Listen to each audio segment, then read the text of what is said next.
you all for coming, listening to our presentations, our opinions. I'm pleased with what's happening in Pierre.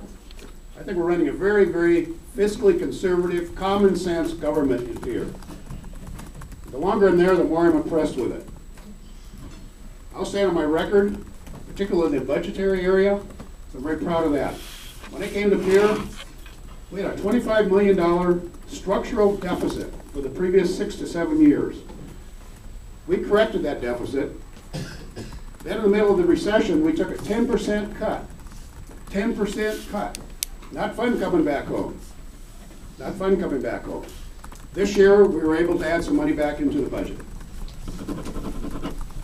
We deal with about 500 bills a session. That's a lot, and I think too many. And I think most people probably agree with that.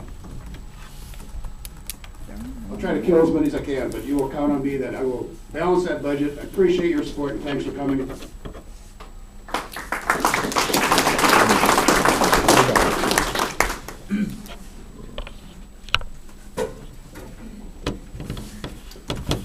I had the privilege of serving you folks about 8 years ago in the Southfield Legislature for 4 years. I hope I have the opportunity to do that again. I hope that I earned your favor and trust back then, and that you will consider me again for this position.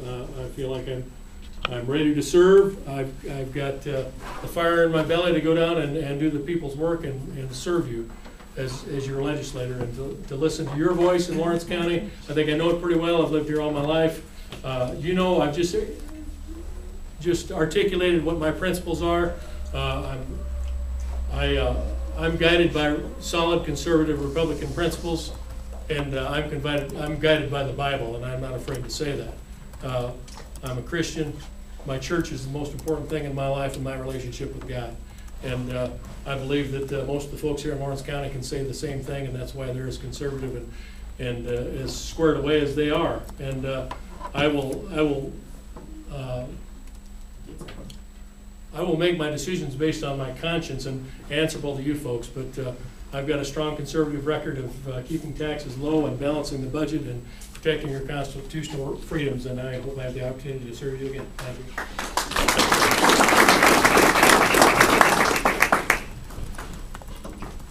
Well, I think by now you know where I stand. I want to just quickly introduce my wife, Sandy. Just stand up quickly, because if it took half of my minute to introduce the most gorgeous woman I've ever known, then so be it. We've been partners. We've been married almost 47 years. And all I wanted to say is we have 4 children, 9 grandchildren. We've been in a lot of places, done a lot of things, but I've seen the moral thread of this nation. I've seen it slip, just like you have. Just admit it. A lot of you don't really like everything you see. And we want to think that hasn't slipped into our state here in South Dakota, but you have to think again.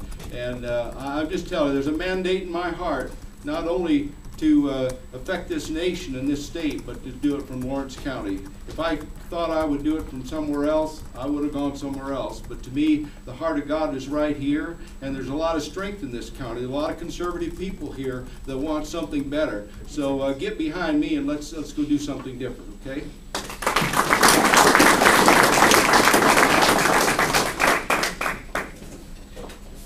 I perceive a legislator's job, first of all, to go to Pierre to ensure that we have a fiscally sound, balanced budget for the operation of the state government. Secondly, to analyze all that legislation, you need to determine what are the benefits and what are the costs of it.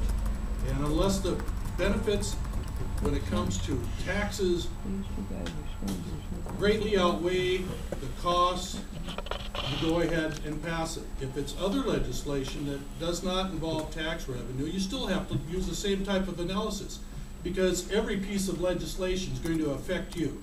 As a consumer, you pay for it one way or the other.